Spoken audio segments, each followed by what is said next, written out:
Hola, soy Constanza Cortés. Hola, yo soy Santiago Moyano.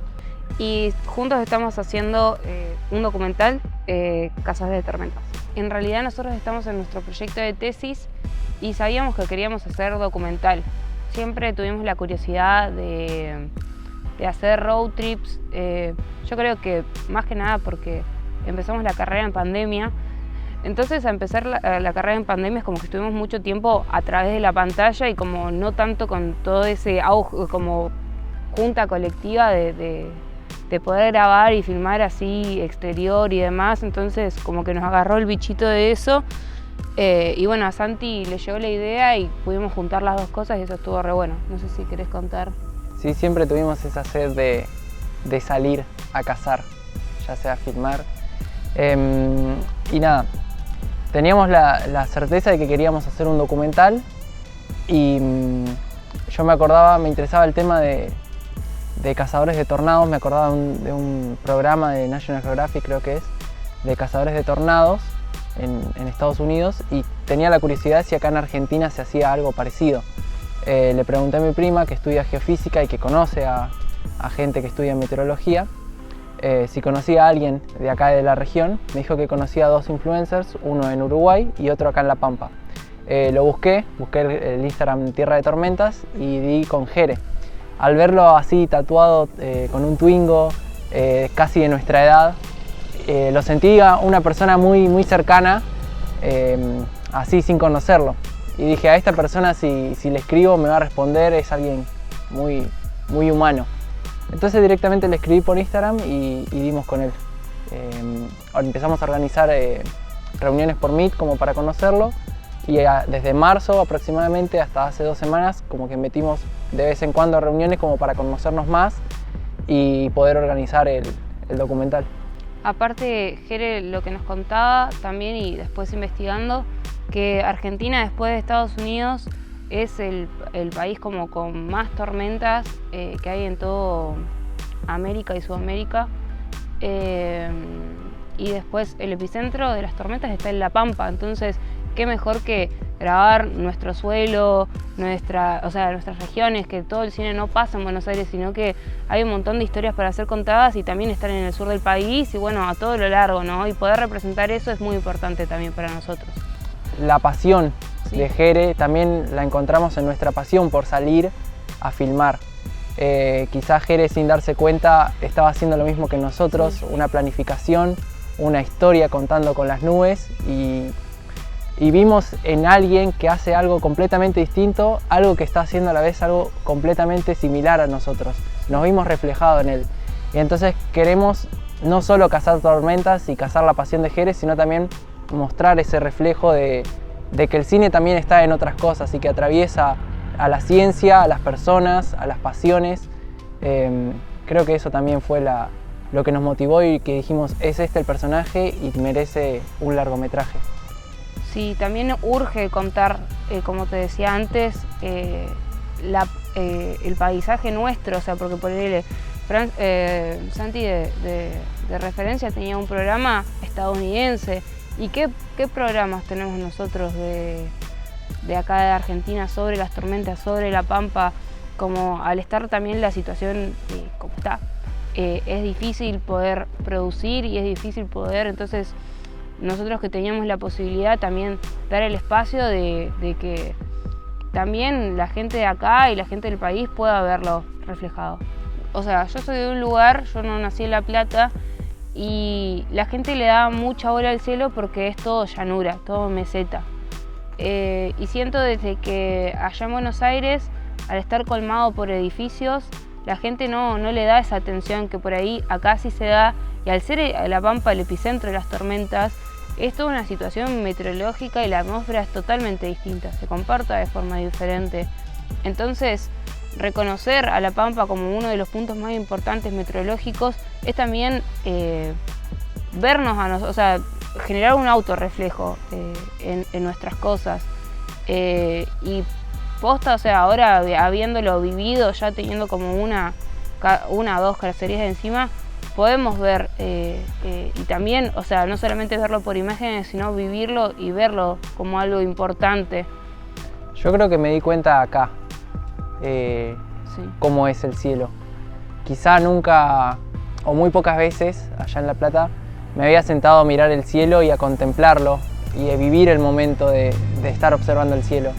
Acá cuando fuimos a filmar el atardecer fue un momento hasta donde el viento se puso en pausa como para admirar el sol, por así decirlo. El atardecer, bajando el sol y todo en silencio. El sonido de los pájaros, el viento callado, no pasaban autos. Fue como un momento de pausa y de tranquilidad que solo te obligaba a mirar el cielo. Entonces acá me di cuenta que el cielo es distinto. Yo creo que como lo describí cuando volvimos de la cacería con los chicos, fue como uno de los momentos más extremos que tuve, pero no traumático. Fue una mezcla como medio rara, pero que se dio de esa manera. Uy, para que lo quiero ver. Ahí está. Entonces fue como una mezcla entre algo divertido, algo atrapante, algo, no sé, o sea, yo en un momento estábamos también muy dormidos, porque veníamos grabando 36 horas seguidas y ya llegó un punto de que no sabíamos, o sea, yo creo que estábamos preparados, pero nos tomó por sorpresa igual también, porque hasta que llegamos acá o hasta que Jere mencionó la posibilidad de que sea una tormenta nocturna, no se nos había cruzado por la mente que por ahí es algo que vos decís, bueno, puede pasar. Bueno, en nosotros no estaba la posibilidad o no sé, no lo habíamos pensado. Entonces fue muy loco, eso yo creo, porque también yo nunca había tenido un granizo bajo el auto. Entonces escuchar cómo encima la Kangoo es como alta, cómo resonaba también y cómo la tormenta daba para más y más y más y más y más y seguía, fue loco. Fue como un momento, para mí fue como un sueño, porque no lo recuerdo linealmente, sino como momentos donde nos bajamos de la Kangoo, de pronto estamos de vuelta, estoy en el Twingo, después en la Kangoo, está lloviendo, de pronto no está lloviendo, vemos rayos. Fue como eso, desordenado pero también ordenado, algo muy mágico también.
Nosotros lo que pensamos antes de venir, al ser documental es una forma diferente de trabajar de que la ficción, que bueno, tenés plano 1, plano 2, plano 3 de la escena tanto, sino lo que pensamos fueron posibles secuencias que se podían dar linealmente en el viaje. Entonces, nosotros sabíamos que, por ejemplo, cuando nos encontremos acá queríamos hacer tal determinado plano, cuando estemos en la cacería queríamos hacer estos posibles planos, entonces nos fuimos como manejando medio como en una lista de planos posibles a hacer. Sí, también sabíamos que íbamos a estar sujetos a la improvisación, Claro. pero lo que no queríamos es improvisar sobre nada. Entonces armamos este guión técnico de secuencias para poder improvisar sobre algo y tener una base por la que sobreimprovisar. Nosotros somos 2 personas dirigiendo y produciendo, entonces tenemos que darles a entender a todo el resto del equipo técnico qué es lo que queremos contar y cómo lo queremos contar. Entonces, si no tenemos una base en la cual partir, la propuesta es difícil de llegar, pues son muchos planos, es mucho tiempo grabando un documental que por ahí, nada, pueden ir variando las cosas. También es en el momento también decir, grabá esto, ¿sabés qué? Esto me gusta más así, ¿por qué no lo vemos desde otro lado? ¿O por qué no hacemos el plano más abierto? O sea, porque puede estar todo sujeto a cambios. Sí. También en cuanto a la organización de planos y la propuesta, teníamos muy en claro que no queríamos otro programa más de Jere, no queríamos hacer algo parecido a lo que él hace. Queríamos cazar una tormenta, pero también queríamos ver a Jere cazando la tormenta, y no de la forma en la que él lo hace, sino también a nuestra manera. Que sea algo más tipo bitácora, un registro donde podamos también tener una confesión de Jere. No Jere como personaje de presentador de televisión, sino como Jere como persona, como cazador de corazón. Entonces también, por ejemplo, al momento de las entrevistas, teníamos muy en claro que no queríamos poner una silla, luces, un fondo infinito y hacerle preguntas, sino queríamos buscar un lugar donde Jere se sienta cómodo y sea pleno él, y poder ahí preguntarle y que él desarrolle, que sea más como una conversación entre amigos más que una pregunta y respuesta. Entonces pensamos en el Twingo, en su casa, en algún lugar un lugar o momento donde él se sienta cómodo y se sienta tranquilo como para poder manejar una conversación entre dos personas y no entre un entrevistador y un entrevistado. Yo creo que va a ser, o sea, ahora estamos en rodaje y encarando la post de los 20 minutos, pero yo creo que va a ser largo. Yo cada plano que tiramos con la cámara 360 me lo imagino en el full dome, así que ojalá que salga eso. Pero si no sale eso, me lo imagino como un reproyecto, porque es algo que lo estamos haciendo con el corazón. Más allá de que tenga un estreno en cine o en escuelas o en un celular, siento que es algo que va a transmitir mucho desde el corazón, porque lo estamos haciendo con el corazón. Para mí, algo que podríamos agregar es que el cine autogestivo es posible y que se pueden hacer películas acá. Que por ahí es difícil, es complejo abordar la pre y bancártela, después terminarla como podés, es difícil, pero se puede. Que hay que saber elegir el equipo, que hay que saber con qué personaje te afrontás también y meterle, porque se puede, o sea, no importa que se esté, por más que se tenga cayendo todo, vamos a salir como podamos, y eso es importante, y es importante que la gente lo siga haciendo. Sí, es importante el grupo, solo no se puede.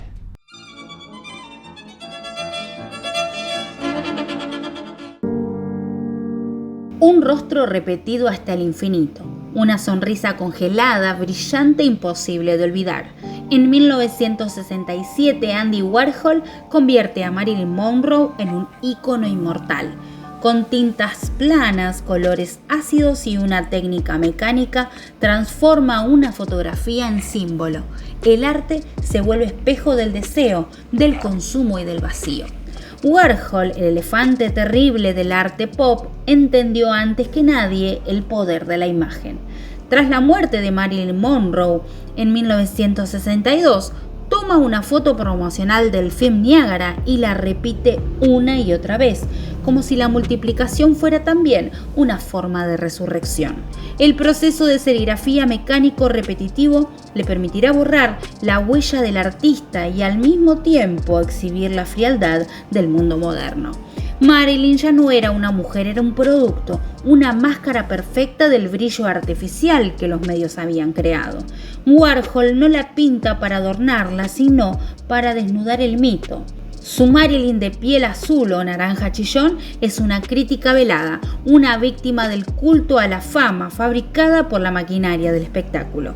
Warhol dijo alguna vez que todos tendríamos 15 minutos de fama, pero su Marilyn sigue brillando 60 años después, convertida en un ícono del siglo XX. Entre la belleza y la tragedia, entre el arte y la industria, su rostro sigue preguntándonos: ¿qué queda de lo humano cuando la imagen lo ocupa todo?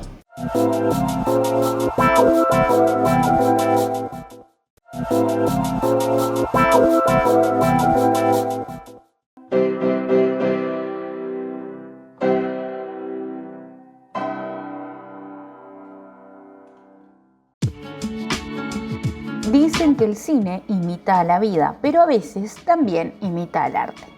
Desde los primeros directores, la pintura fue su espejo, su encuadre perfecto, su fuente secreta de inspiración. Kurosawa miró a los grandes maestros del color. Sofía Coppola buscó en el rococó su mundo de encierro y deseo. Almodóvar pintó con rojos y azules pasiones. Y George Lucas encontró en Un ángel caído el destino de un villano galáctico. En Star Wars, La venganza de los Sith, un plano de Anakin recuerda a Lucifer de Cabanel, el hijo rebelde, cargado de ira, a punto de caer en los infiernos. Dos imágenes separadas por siglos, un mismo gesto de furia y pérdida. Y también hay humor en este diálogo entre lienzo y celuloide. Vigas Luna, en Jamón Jamón, reinterpreta Duelo a garrotazos de Goya, solo que cambian los palos por jamones. Goya hubiera sonreído, quizás no tanto. Y si hablamos de imágenes icónicas, La última cena de Leonardo da Vinci se ha colado en decenas de películas. De Viridiana de Buñuel a Puro vicio de Paul Thomas Anderson. Una mesa, 13 cuerpos, un instante suspendido entre la fe y la traición. A veces el cine no cita, sino que pinta. Cada plano se convierte en un cuadro.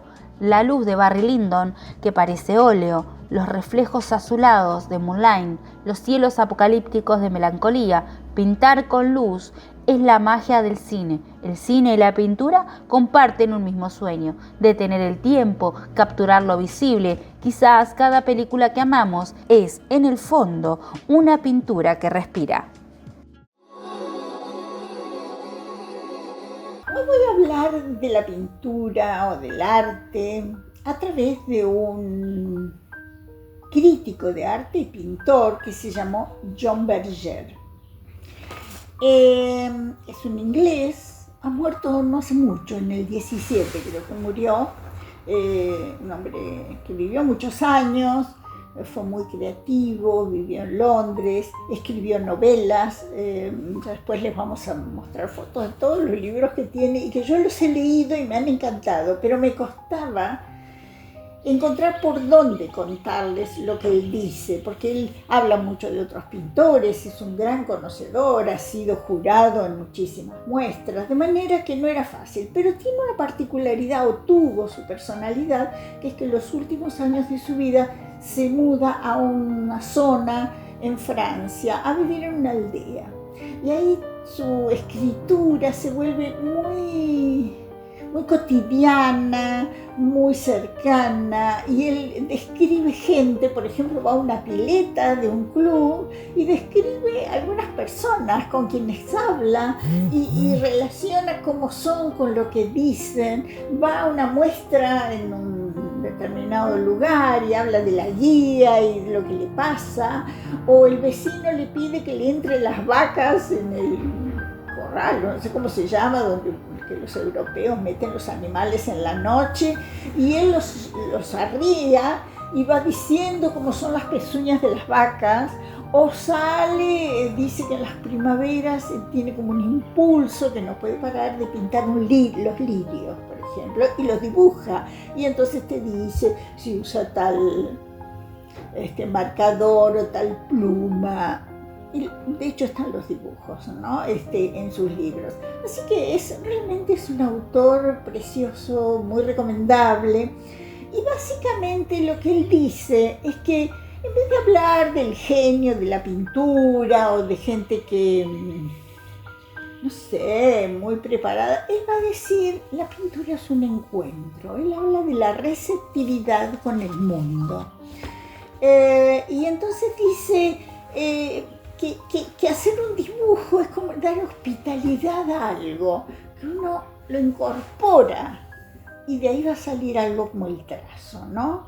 Es muy interesante porque el concepto de hospitalidad también es muy trabajado en el siglo pasado, después de la guerra, y justamente a raíz de esta dificultad en cómo asimilo al otro, cómo lo acepto o no, o le doy carácter de entidad al otro, pero él lo amplía también a la naturaleza.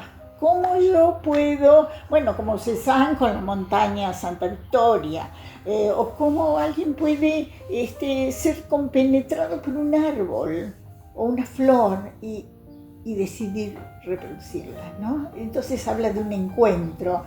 Entonces dice, el impulso de pensar no procede de la observación ni tampoco del alma, sino de un encuentro entre el pintor y el modelo, aunque este sea una montaña o un estante de medicinas, por ejemplo, ¿no? Después habla de qué le pasa a un pintor cuando está trabajando un cuadro y dice que está en soledad, está lejos de controlar lo que hace y se debate a tientas, oscuro. O sea, ahí va en contra de un concepto de mentalidad, sino decir, esto es una búsqueda, y una búsqueda un poco a ciegas entre lo que veo o lo que quise reproducir. Él dice que en realidad pintamos un poco de memoria, después el modelo sirve de asidero, pero y dice, y hay una búsqueda allí, vueltas, dando vueltas y más vueltas para poder avanzar. Y luego dice, habla de la salud mental. Y precisamente, y esto también lo puedo conectar con lo que hablaba en el bloque anterior de quienes se consideran o son vistas como personas válidas, que el asistido a pintar en lugares de salud mental y que mucha gente no lo miraba a la cara. Estas personas que se consideran enfermas o, bueno, no se habilitan a mirar a los ojos. Entonces él toma eso en cuenta y fíjense cómo la mirada habilita uno al otro, ¿no? Bueno, y luego va a hablar mucho de otros pintores. Por ejemplo, él va a hablar de, este libro yo ya lo mostré, pero este es un libro de Van Gogh, donde están como Van Gogh, después de hacer los cuadros, venía y trazaba lo que había hecho, esta vez con lápiz o con fibra o con marcador, para marcar las líneas.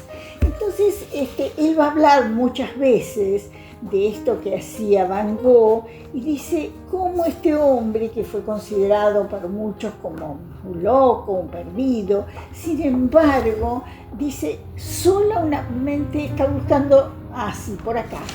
Por ejemplo, estos grabados, dice, solo alguien que ama mucho la vida y la naturaleza puede hacer hasta ese extremo, ¿no? De marcas, de reproducción del pájaro, de la ola, de la raya, cambia de fibra, una más fuerte, otra más gruesa, más fina, lo mismo acá, ¿no? Y entonces, como él dice que era tal su amor por la naturaleza que él se dejaba absorber por lo que veía extremadamente. Y ese era su estilo. Fíjense acá el cuadro y luego esta reproducción que él hacía, donde se ve cada línea. Y sí hay amor, ¿no? Sí hay amor y dedicación infinita en esta manera de reproducir lo que veía. Y bueno, básicamente eso. También habla de otros, bueno, por ejemplo, él saliendo de su casa y compenetrándose con un pájaro, con un árbol. Habla de un pintor también que trabaja las articulaciones en este tren de hablar de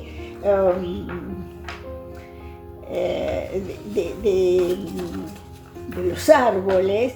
Él se llama Noel, este pintor, y él lo reproduce y dice cómo las cosas se articulan, ¿no? Voy a ver si encuentro, antes de cerrar, algún otro dibujo más. Porque también anduvo por las cuevas de los prehistóricos y él a su vez pintaba lo que veía, ¿no? Entonces se pregunta cómo hacían aquellos pintores para reproducir eso que era tan maravilloso, pero que también era amigable y al incorporarlo lo dejaban plasmado, ¿no? Bueno, estas cosas hace el arte, ¿no? Nos hace ver el mundo de otra manera. Bueno, gracias.